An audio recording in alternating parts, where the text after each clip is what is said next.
ጤና ይስጥልኝ የተከበራችሁ አድማጭ ተመልካቾቻችን፣ አርዕስተ ዜናውን በማስቀደም ዕለታዊ መረጃዎችን የምናሰማችሁ ይሆናል። በሸዋ ጠቅላይ ግዛት ሸዋሮቢት ዙሪያ ሃይማና ጎዜ ተራራ ተብሎ በሚጠሩ አካባቢዎች ላይ ፋኖ በወሰደው እርምጃ የጠላት ምሽጎች ሲደረመሱ በርካታ ያገዛዙ ጥምር ጦር አባላት ማለቃቸው ተሰምቷል። በፋኖ መብረቃዊ ጥቃት አከርካሪው የተሰበረው አየር ወለድ ኮማንዶን ጨምሮ የአገዛዙ ጥምር ጦር በይፋትና ጥሙጋ ምድር ከባድ የሆነ የሞራልና የወታደራዊ ሽንፈትን ተከናንቧል። የጠላት ኃይል ያረፈበትን ብርቱ ክንድ መቋቋም ባለመቻሉም በፍየል ማርቢያና በጎዜ ተራራ ላይ የነበረውን ስትራቴጂካዊ ምሽግ ለመልቀቅ ተገዷል። መረጃውን ታደምጡታላችሁ። በሌላኛው መረጃችን የብልጽግና አመራሮች በፋኖ ላይ የነበራቸው ወታደራዊ እቅድ መክሸፉን አመኑ። የአማራ ክልልን ጦርነትና የፋኖን ትጥቅ የማስፈታት እንቅስቃሴ በሚመለከት የገዢው ፓርቲ ከፍተኛ አመራሮች ባደረጉት የውስጥ ውይይት ፋኖን ትጥቅ ለማስፈታት እንዳልቻሉና እንደማይችሉ አምነዋል። በስብሰባው ላይ በዚህ አቋማችን እንኳን ብንቀጥል 20 ዓመት ይፈጅብናል እንጂ መቼም ቢሆን ፋኖን ትጥቅ ልናስፈታው አንችልም በሚል ድምዳሜ ላይ መድረሳቸው ነው የተነገረው። አገዛዙ ጦርነትን በጀመረበት ወቅት በ3 ሳምንታት ውስጥ የሕግ ማስከበር ስራውን አጠናቅቃለሁ ካለውም ቀደምት አቋሙ በተቃራኒ አሁን ላይ የያዘው አዲስ አቋም የወታደራዊ እርምጃውን ውድቀት የሚያረጋግጥ ሆኖ ተገኝቷል። ታደምጡታላችሁ።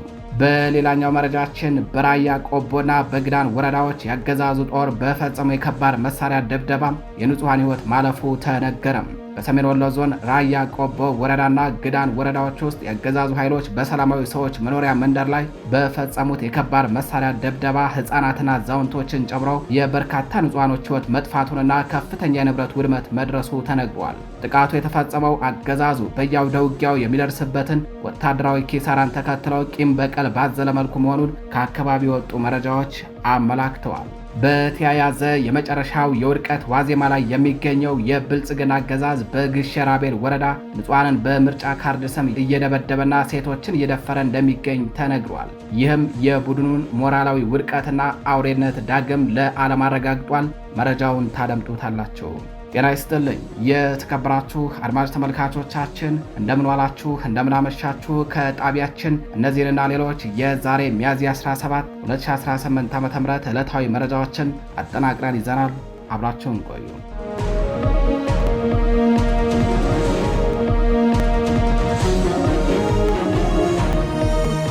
ወደ ቀዳሚው መረጃችን እናልፋለን። በሸዋ ጠቅላይ ግዛት ሸዋሮቢት ዙሪያ ሃይማና ጎዜ ተራራ ተብለው በሚጠሩ አካባቢዎች ላይ በተወሰደ እርምጃ የጠላት ምሽጎች ተደረማምሰዋል። በርካታ ያገዛዙ ወታደሮችም ተደምስሰዋል።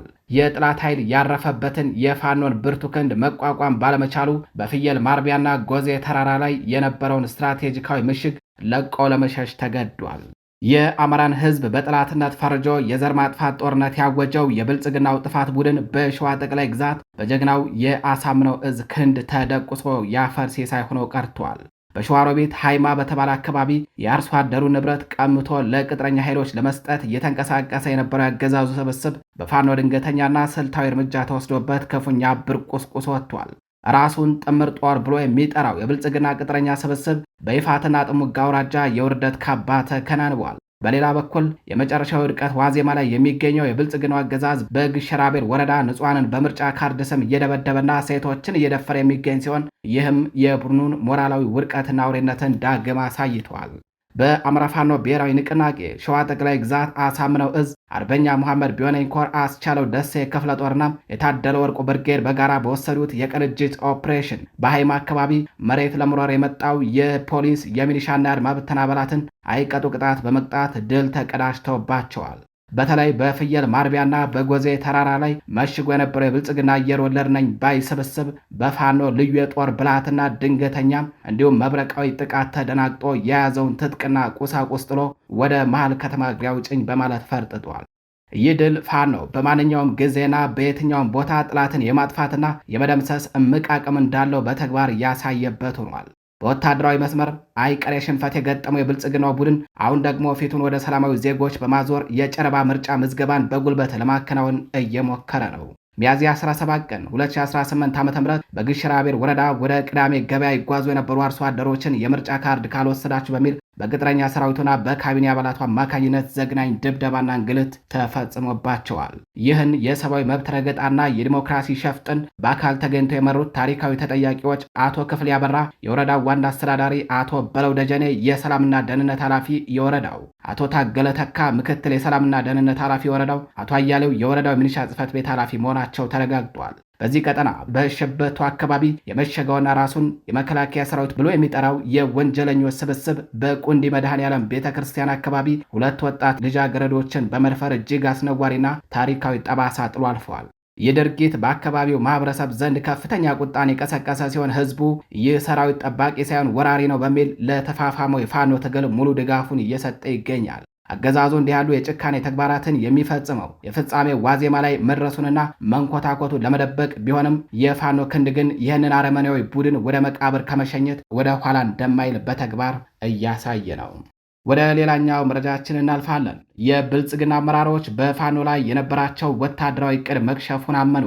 የአማራ ክልልን ጦርነትና የፋኖን ትጥቅ የማስፈታት እንቅስቃሴ በሚመለከት የገዢው ፓርቲ ከፍተኛ አመራሮች ባደረጉት የውስጥ ውይይት ፋኖን ትጥቅ ለማስፈታት አልቻልንም፣ አንችልም ሲሉ መደምደማቸው ተሰምቷል። አመራሮቹ በዚህ አቋማችን እንኳን ጸንተን ብንቆይ 20 ዓመትም ልናስፈታው አንችልም በሚል ነው በውይይቱ ያነሱት ተብሏል። አገዛዙ ጦርነቱን በጀመረበት ወቅት በ3 ሳምንታት ውስጥ የህግ ማስከበር ስራውን አጠናቀቃለሁ ካለው ቀደምት አቋሙ በተቃራኒ አሁን ላይ የያዘው አዲስ አቋም የወታደራዊ እርምጃውን ውድቀት የሚያረጋግጥ ሆኖ ተገኝቷል። ጦርነቱ ወደ 4ኛ ዓመቱ እየተጠጋ ባለበት በዚህ ወቅት አገዛዙ በመጀመሪያ የያዘውን የአጭር ጊዜ ድል ዕቅድ ወደ 2 አስርት ዓመታት ለማራዘም መገደዱን የደረሰን መረጃ ያመላክታል። ይህንም በአሁን ባለው ሁኔታ ጸንተን ከቆምን ነው በሚል ነው የወሰኑትም። ፋኖም እዛ ያደርሳቸውም ይህ ዓመት እንደማያልፍም ከወዲሁ የፋኖ ግስጋሴ እያመላከተ ነው። ይህ በአመራሮቹ ውይይት የተንጸባረቀው ስጋት አገዛዙ ፋኖን በኃይል የመደምሰስ አቅሙ እንደተሟጠጠ የሚያሳይ ነው። ምንጮች እንደገለጹት በውይይቱ ላይ የፋኖን ትጥቅ ለማስፈታት 20 ዓመት ሊፈጅ ይችላል በሚለው ነጥብ በዋናነት የተነሳው ፋኖ ከህዝብ ጋር ያለውን ጥልቅ ትስስርና እምቅ አቅምን ግምት ውስጥ በማስገባት ነው ተብሏል። በተጨማሪም የፋኖ አቅም ከቀን ወደ ቀን እየጎለበተ በመምጣቱ የአገዛዝ ስርዓቱን እያንኮታኮተው እንደሆነም በስብሰባው ታምነዋል። የፋኖ ሰራዊት በህዝባዊ ድጋፍ እየተጠናከረ በመምጣቱ የመንግስት ሰራዊት በተለያዩ ግንባሮች የገጠመው ከፍተኛ ወታደራዊ ኪሳራ፣ የመንግስት ፕሮፓጋንዳ ስራዎች መክሸፍ ለአመራሮቹ ግምት መመሰቃቀል በምክንያትነት ተጠቅሷል። የፖለቲካ ምሁራን እንደሚሉት ከሆነ ይህ በአመራሮቹ የዝግ ውይይት የታየው የተስፋ መቁረጥ መንፈስ የአገዛዙን የውሸት ትረካዎች ከማጋለጡም በላይ የፋኖን ትግል ጥንካሬና እምቅ አቅም ለዓለም አቀፉ ማህበረሰብ የሚያሳይ ነው ብለዋል። የተከበራችሁ አድማጭ ተመልካቾቻችን መረጃዎቻችን እንደቀጠሉ ናቸው። አሁን ደግሞ ወደ ሌላኛው መረጃችን እናልፋለን። የአገዛዙ ወታደሮች በራያ ቆቦ ወረዳ በፈጸሙት የመድፍ ጥቃት የንጹሃኖች ሕይወት አለፈም። በሰሜን ወሎ ዞን ራያ ቆቦ ወረዳ በአገዛዙ ኃይሎች በተተኮሰ የከባድ መሳሪያም 2 የአንድ ቤተሰብ አባላትና 1 አዛውንት ሕይወታቸው ማለፉ ተነግሯል። ዛሬ ሚያዝያ 17 2018 ዓ.ም ረፋር ላይ በወረዳው ልዩ ስሙ ኮባ ተብሎ በሚጠራው ቀበሌ የወደቀው መድፍ በቤት ውስጥ የነበሩና ከጦርነቱ ጋር ምንም ግንኙነት የሌላቸው ንጹሃኖች መገደላቸው ተነግሯል። ጥቃቱ የተፈጸመው ከቆቦ ከተማ አቅራቢያ መንደፈራ ከሚባለው ስፍራ ወደ ኮባ ቀበሌ በተተኮሰ መድፍ መሆኑም ታውቋል። በመድፍ ጥቃቱ ምክንያት 2 የአንድ ቤተሰብ ልጆችና 1 በቤታቸው ውስጥ የነበሩ አዛውንት ሕይወታቸው አልፏል። ባለፈው ሳምንትም በተመሳሳይ በቆቦና በአዲስ ቅኝ አካባቢዎች በተፈጸመ የከባድ መሳሪያ ጥቃት 2 አብያተ ክርስቲያናት ሲወድሙ 1 የ8 ዓመት ሕፃንና 1 አዛውንት ሕይወታቸው አልፈዋል። በሌላ በኩል በወረዳው በሚገኙ 05 ቡኩ መንደር፣ ኮራው መንደር፣ ድንጋይ ቀበሌና 09 ራማ አካባቢዎች ላይ በብልጽግና መከላከያ ሰራዊት ሽፋን ሰጭነት የሚንቀሳቀሱት የነጌታቸው ረዳ የሐራ መሬት ታጣቂዎች የአካባቢውን አርሶ አደሮች ንብረት እየዘረፉ መሆኑ ተሰምቷል። ታጣቂዎቹ አርሶ አደሮችን በማስገደድ ወርቅ፣ ጥሬ ብር፣ ገንዘብ መውሰዳቸውን እንዲሁም የግል አልባሳትን ሳይቀር በመቀማት ነዋሪውን እያማረሩ እንደሚገኙ ተገልጿል። በተያያዘ ዜና በግዳን ወረዳ የብልጽግና መከላከያ ሰራዊት በፈጸመው የከባድ መሳሪያ ጥቃት ንጹሃኖች መጨፍጨፋቸው ተነግሯል። በሰሜን ወሎ ዞን ግዳን ወረዳ የብልጽግና አገዛዝ ስልጣን አስጠባቂ ሰራዊት ከፋኖ ጋር ገጥሞ ማሸነፍ ሲያቅተው በንጹሃኖች ላይ የከባድ መሳሪያ ድብደባ ፈጽሟል። የጥላት ኃይል ንጹሃንን ኢላማ በማድረግ በፈጸመው በዚህ የከባድ መሳሪያ ድብደባ ቤተሰብ አስተዳዳሪዎችን መግደሉንና መኖሪያ ቤቶችን ማውደሙ ታውቋል። በግዳን ወረዳ 06 እና 07 ቀበሌዎች ልዩ ስሙ ወይራበር በሚባል አካባቢ ትላንት ውጊያ ተካሂዶ ነበረ። በዚህም የአገዛዙ ኃይል በአማራ ፋኖ ብሔራዊ ንቅናቄ 303ኛ ኮር ስር ከሚገኙት 14ኛ ክፍለ ጦር አርበኞች የተወሰደበትን እርምጃ መቋቋም አቅቶት ከባድ ኪሳራ ተከናንቧል። በውጊያው ከ25 በላይ የአገዛዙ ወታደሮች ሙትና ቁስለኛ ሲደረጉ፣ ቀሪው ኃይል ተፍረክርኮ ተበታትኗል። የፋኖ አባላቱ በጥላት ላይ እርምጃውን ከወሰዱ በኋላ አካባቢውን ለቀው የሄዱ ቢሆንም የአገዛዙ ኃይል ግን ሁሉም አማራ ፋኖ ነው በሚል ንጹሐንን ኢላማ በማድረግ የሞርተርና የመድፍ ጥቃት ፈጽመዋል። አገዛዙ በእግረኛ ጦር መቋቋም ሲያቅተውና ያቀደው የውሸት ምርጫ ድራማ ሲከሽፍበት በደረሰበት ከፍተኛ የሰብአዊና ቁሳዊ ኪሳራ በመበሳጨት ከባድ መሳሪያን ወደ ሰላማዊ ሰዎች መኖሪያ መንደሮች ላይ ተኩሷል። በዚህ ምክንያት ሲሳይነሽ አለልኝ በይኖና አንጓች አለልኝ የተባሉ ቤተሰብ የሚያስተዳድሩ ንጹሐኖች ተገድለዋል። በተጨማሪም 07 ቀበሌ በደንዶት የተባለ መኖሪያ ሰፈር በጥላት ከባድ መሳሪያ ሙሉ በሙሉ የወደበ ሲሆን 06 ቀበሌ አቶ አስንቋ በጋዝ የተባሉ ግለሰብ 5 የቀንድ ከብቶቻቸው ተገድለውባቸዋል። ይህም አገዛዙ በአማራ ሕዝብ ላይ ያለውን ስር የሰደደ ጥላቻና ነውረኝነትን በግልጽ ያሳየ ድርጊት መሆኑ ተገልጿል። በአማራ ፋኖ ብሔራዊ ንቅናቄ ምኒልክ ዕዝ 303ኛ ኮር 14ኛ ክፍለ ጦር አመራሮች እንደገለጹት የብልጽግና ጦር የአማራን ሕዝብ በኢኮኖሚ በሰብአዊና በስነ ልቦና ለመስበር በመላ ሀገሪቱ ያለውን ጦር ጠቅልሎ ቢያስገባም በየአውደ ውጊያው ግን እየተደቆሰና ትጥቁን እየተነጠቀ ይገኛል ብለዋል። የአማራ ህዝብ ዘላቂ ሰላም ሊያገኝ የሚችለው ይህ የጭካኔ አገዛዝ ተነቅሎ ሲጠፋና ለመላው ኢትዮጵያውያን የምትበቃ ሀገር መመስረት ሲቻል ብቻ መሆኑን የጠቀሱት የክፍለ ጦር አመራሮች የ14ኛ ክፍለ ጦር አሃዶች ዛሬም ከጥላት ጋር አንገት ለአንገት ተናንቀው ተጋድሏቸውን እንደቀጠሉ ናቸው ሲሉ አስታውቀዋል። የተከበራችሁ አድማጭ ተመልካቾቻችን ወደ ሌላኛው መረጃችን አለፍን። በመተከል ዞን ግልገል በለስ ከተማ በተፈጸመ ጥቃት የ7 ሰዎች ህይወት አለፈም።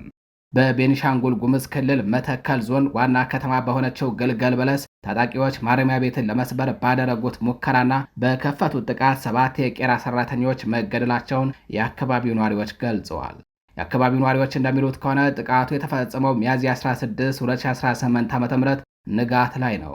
ታጣቂዎቹ ከተማዋን በመክበብ ከፍተኛ ተኩስ የከፈቱ ሲሆን ዋነኛ ዓላማቸውን በከተማው የሚገኘውን ማረሚያ ቤት ተቆጣጥረው ታራሚዎችን ማስፈታት እንደነበረ ነዋሪዎቹ ጠቁመዋል። ጥቃቱ ያነጣጠረው በማረሚያ ቤቱ ላይ ነበረ ሲሆን የጉምዝ ታጣቂዎች የሆኑ የቡድኑ አባላትን ለማስፈታት የተደረገ ሙከራ እንደነበር ተገልጿል።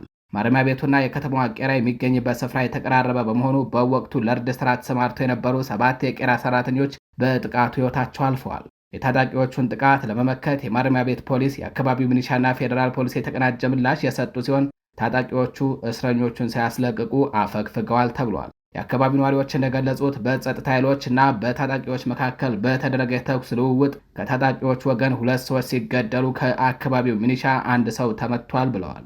ባለፉት ቀናት በመተከል ዞን ቡለን፣ ድባጤና ወንበራ ወረዳዎች መሰል ጥቃቶች ሲፈጸሙ መቆየታቸው የሚታወስ ነው። የተከበራችሁ አድማጭ ተመልካቾቻችን ወደ ሌላኛው መረጃችን አለፍን። በአማራ ክልል የተፈናቃዮች ቁጥር በከፍተኛ ሁኔታ መጨመሩንና የእርዳታ አቅርቦት መስተጓጎሉን ኦቻ አስታወቀም። የተባበሩት መንግስታት ድርጅት የሰብአዊ ጉዳዮች ማስተባበሪያ ጽሕፈት ቤት ኦቻ ሰሞኑን ባወጣው የሳምንቱ ሁኔታዎች ሪፖርት በአማራ ክልል በተለያዩ አካባቢዎች የቀጠለው ግጭት የሰላማዊ ዜጎችን ሕይወት ለከፍ አደጋ እያጋለጠው መሆኑን አስታውቋል። ድርጅቱ ሚያዝያ 15 እና ትናንት ሚያዝያ 16 2018 ዓ.ም በወጣው ሪፖርት እንዳመላከተው ባለፉት ጥቂት ሳምንታት ውስጥ ብቻ በግጭቱ ምክንያት ከመኖሪያ ቀያቸው የተፈናቀሉ ዜጎች ቁጥር በከፍተኛ ሁኔታ ጨምሯል። እነዚህም በየአካባቢው የተጠለሉ ተፈናቃዮች አሁን የመጠለያም የምግብና የመሰረታዊ ጤና አገልግሎት እጥረት በከፍተኛ ሁኔታ እንደገጠማቸው ገልጿል። በተጨማሪም በክልሉ ባለው የጸጥታ ችግርና በተለያዩ መንገዶች መዘጋት ምክንያት የሰብአዊ እርዳታ ለሚያስፈልጋቸው ወገኖች የዕለት ደራሽ ቁሳቁስ ለማድረስ ከፍተኛ ተግዳሮት መፈጠሩን ኦቻ አስታውቋል። በአንዳንድ አካባቢዎች የእርዳታ ሰራተኞች በነፃነት መንቀሳቀስ ባለመቻላቸው የሰብአዊ ድጋፉ ተቋርጦ መቆየቱን ሪፖርቱ ጠቁሟል። ከተፈናቃዮች የቁጥር መጨመር ጋር ተያይዞ በመጠለያ ጣቢያዎች ውስጥ የተፈጠረው መጨናነቅና የንጹህ ውሃ መጠጥ እጥረት ለተላላፊ በሽታዎች መስፋፋት ከፍተኛ ስጋት መፍጠሩን ሪፖርቱ አክሏል። በመጨረሻም ድርጅቱ የሰላማዊ ዜጎችን ስቃይ ለመቀነስ ሲባል ግጭቱ እንዲቆምና የሰብአዊ እርዳታ ኮሪደሮች በአፋጣኝ ክፍት እንዲሆኑ ጥሪ ያቀርበዋል። የተከበራችሁ አድማጭ ተመልካቾቻችን ወደ ሌላኛው መረጃችን አለፍን። በዋሽንግተን ዲሲ ስብሰባ ማጠቃለያ የኢትዮጵያ የብድር ጥያቄ የመጨረሻ ምዕራፍ ላይ መድረሱ ተሰምቷል። ብሔራዊ ባንክ ስለ ብር ምንዛሬ ተመን የሚሰጠው ውሳኔ በሕዝቡ ላይ አደገኛ የኢኮኖሚ ተጽዕኖ ሊያመጣ እንደሚችልም ተሰግቷል። በዋሽንግተን ዲሲ ለሳምንት ያህል ሲካሄድ የቆየው ዓለም አቀፍ የገንዘብ ድርጅት IMF እና የዓለም ባንክ የጸደይ ስብሰባ ሲጠናቀቅ የኢትዮጵያ የብድር ጥያቄ ተቀባይነት ለማግኘት የመጨረሻው ምዕራፍ ላይ መድረሱ ታውቋል። ሆኖም ይህንን ብድር ለማግኘት ሲባል ብሔራዊ ባንክ በቀጣዮቹ ቀናት ይፋ ያደርጋቸዋል ተብሎ የሚጠበቁ መራር የኢኮኖሚ ውሳኔዎች ቀድሞውኑ በኑሮ ውድነት ለተጎዳው ሕዝብ አዲስ ስጋትና አደገኛ ማህበራዊ ቀውስ ይዞ ሊመጣ እንደሚችል ተሰግቷል። ዓለም አቀፉ የዜና ወኪል ሮይተርስ እንደዘገበው የገንዘብ ተቋማቱ የኢትዮጵያን ኢኮኖሚ ማሻሻያ እቅድ በአዋንታዊ መልኩ ተመልክተውታል። ይህም ሀገሪቱ የምትፈልገውን $3.5 ቢሊዮን ብድር ለማግኘት ያላትን ዕድል አሳድጎታል። ይሁን እንጂ IMF ስምምነቱን በይፋ ከመፈረሙ በፊት ከኢትዮጵያ ብሔራዊ ባንክ አንድ ወሳኝና አስገዳጅ እርምጃን እየጠበቀ ይገኛል። ይህ እርምጃ ብሔራዊ ባንክ በቀጣዮቹ ጥቂት ቀናት ውስጥ ስለ አዲሱ የምንዛሬ ተመን ፖሊሲ ይፋዊ መግለጫ እንዲሰጥ የሚጠይቅ ሲሆን ይህም የኢትዮጵያ ብር በገበያ እንዲወሰን ማድረግን ወይም ከፍተኛ የሆነ ምንዛሬ ቅናሽ እንዲደረግበት የሚጠይቅ መሆኑ ታውቋል። የኢኮኖሚ ባለሙያዎችና ተንታኞች እንደሚሉት ይህ እርምጃ ቀድሞውኑ በኑሮ ውድነት ለጎሰቆለው ሕዝብ እጅግ አስከፊ የኢኮኖሚ ተጽዕኖ ይዞ ይመጣል ብለዋል። የብር የመግዛት አቅም መውደቅ የሸቀጦች ዋጋን በከፍተኛ ሁኔታ በማናር ዝቅተኛ ገቢ ያለውን ዜጋ ለከፋ ድህነት፣ ለረሃብ አደጋ ሊያጋልጠው እንደሚችልም ባለሙያዎቹ እያስጠነቀቁ ይገኛሉ። ምንም እንኳን የብድር ስምምነቱ ለሀገሪቱ የዕዳ ሽግሽግ ተስፋ ቢሰጥም በሕዝብ ላይ የሚጭነው መራር የኑሮ ጫና ግን ለማህበራዊ ቀውስና ለመረጋጋት መንስኤ ሊሆን እንደሚችል አጽንኦት ተሰጥቶበታል። የተከበራችሁ አድማጭ ተመልካቾቻችን ወደ ጎረቤት ሀገር መረጃችን እናልፋለን። የሱዳን ፈጥኖ ድራሽ ኃይል ከሰራዊቱ የከዱትን ከፍተኛ ወታደራዊ መኮንን በሌሉበት የሞት ፍርድ ፈረደባቸው። ወታደራዊ ማዕረጋቸውም መገፈፉ ተሰምቷል። የሱዳን ፈጥኖ ድራሽ ኃይል አዛዥ መሐመድ ሐምዳን ደጋሎ በቅርቡ ከሰራዊቱ የከዱትን ከፍተኛ ወታደራዊ መኮንን ሜጀር ጀነራል አልኑር አህመድ አዳምን ከጠላት ጋር በማበርና ሰራዊቱን ጥሎ በመኮብለል ወንጀል በሌሉበት የሞት ፍርድ እንደፈረደባቸው ሱዳን ትሪቡን ዘግቧል። ሜጀር ጀነራል አልኑር አህመድ አዳም በዚህ ወር መጀመሪያ ላይ በፈጥኖ ደራሽ ኃይሉ አመራሮች መካከል በተፈጠረ ውስጣዊ አለመግባባት ምክንያት ከሰራዊቱ መክዳታቸውን ተከትሎ ከስራ መባረራቸውና ወታደራዊ ማዕረጋቸው እንዲገፈፍ መደረጉ ታውቋል። ይህ ውሳኔ የተላለፈው አልቁባ ከሰሜን ዳርፉር በመኮብለል ሚያዝያ 11 2018 ዓ.ም በሱዳን ጦር ቁጥጥር ስር ወደምትገኘው ደንጎላ ከተማ መግባታቸውን ተከትሎ ነው። መኮንኑ በቦታው በሱዳን ጦር አቀባበል የተደረገላቸው ሲሆን የሱዳን ሉዓላዊ ምክር ቤት ኃላፊና የጦር ኃይሎች ጠቅላይ አዛዥ ከሆኑት አብደል ፈታህ አልቡርሃን ጋርም ተገናኝተው ተወያይተዋል። ሱዳን ትሪቡን የድርጅቱን የውስጥ ምንጮች ጠቅሶ እንደዘገበው ለመኮንኑ ከሰራዊቱ መክዳት ምክንያት የሆነው በሰሜን ዳርፉር የአመራር ሹመት ላይ የተፈጠረው ውጥረት ነው ብለዋል። በተለይ የፈጥኖ ድራሽ ኃይሉ በጥቅምት ወር 2018 ዓ.ም አልፋሻርን ሲቆጣጠር አልቁባ ከአዛዥነት ቦታው መገለላቸውና ቦታው ለጌዶ ኢብን ሹክ መሰጠቱ ቅሬታን ፈጥሮ እንደነበር ተነግሯል። ይህም ለኃይሎቻቸው የሚቀርበው የሎጂስቲክ ድጋፍ እንዲቋረጥና እንዲገለሉ አድርጓቸዋል።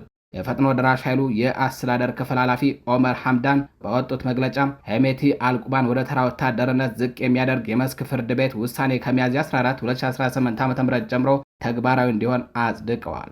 የፈጥኖ ድራሽ ኃይሉ መኮንኑን የሰራዊቱን ሕግ በመተላለፍ ወታደራዊ ምሽግን ጥሎ በመውጣትና ከሱዳን ጦር ጋር ግንኙነት በመፍጠር ጥፋተኛ ብሏቸዋል። በተጨማሪም በ2017 ዓ.ም የተመሰረተውን ሕገ መንግስታዊ ስርዓት በመቃወም ማመፅ ተከሰው የሞት ፍርድ ተፈርዶባቸዋል። አልቁባ የፈጥኖ ድራሽ ኃይል መስራች አባል ሲሆኑ በሚያዝያ 2018 ዓ.ም የተቀሰቀሰውን ጦርነት ተከትሎ በታወቁ ውጊያዎች ላይ ተሳትፈዋል። በተለይም ከአሊ ያዕቆብ ጋር በመሆን በአልፋሻር ጦርነት ላይ ቁልፍ ሚና መጫወታቸውም ይታወሳል። ወደ ባህር ማዶ መረጃችን አለፍን። በሆርሙዝ ሰርጥ የተቀበረውን ፈንጂ የማጽዳት ስራ 6 ወር እንደሚፈጅ ተገለጸም። የዓለማችን ነዳጅ ምርት 1/5ኛው መተላለፊያ የሆነው ሆርሙዝ ሰርጥ ውስጥ በርካታ ፈንጅ መቀበሩ ተነግሯል። ዋሽንግተን ፖስት ጋዜጣ እንደገለጸው እነዚህ ፈንጂዎችን ሙሉ በሙሉ ለማጽዳት ቢያንስ 6 ወር ያስፈልጋል ብሏል። ጋዜጣው በፔንታጎን አማካኝነት የተደረገውን ጥናትና ግምገማ በዋቢነት ጠቅሶ እንዳስረዳው ፈንጂዎቹን የማጽዳት ስራው ሊከናወን የሚችለው ሁለቱም አካላት ግጭት አቁመው ሰርጡ ላይ የጣሉትን ክልከላ ካነሱ ብቻ ነው ብሏል። ጦርነቱ እየተካሄደ እነዚህን ፈንጂዎች ሙሉ በሙሉ መጥረግ የማይቻል መሆኑን ጥናቱ መግለጹን ያስረዳው ዘገባው ኢራን በሰርጡ ውስጥ ምን ያህል ፈንጂዎች እንደቀበረች የሚታወቅ ነገር እንደሌለም አስታውቋል። ፈንጂዎቹ በጂፒኤስ ቴክኖሎጂ አማካኝነት እንዲንሳፈፉ ተደርገው መቀበራቸው የማጽዳት ስራውን አስቸጋሪ እንደሚያደርገው ገልጿል። እንደ ዘገባው የኢራን አብዮታዊ ዘብ አደገኛ ቀጠና በሚል በሆርሙዝ ላይ የከለለውና ፈንጂ ሊኖርበት ይችላል ያለው 1400 ካሬ ኪሎ ሜትር ነው። የተከበራችሁ አድማጭ ተመልካቾቻችን ለዛሬ ሚያዝያ 17 2018 ዓ.ም ይዘናቸው የነበሩት ዕለታዊ መረጃዎቻችን እነዚህን ይመስላሉ። ቸር ቆዩ።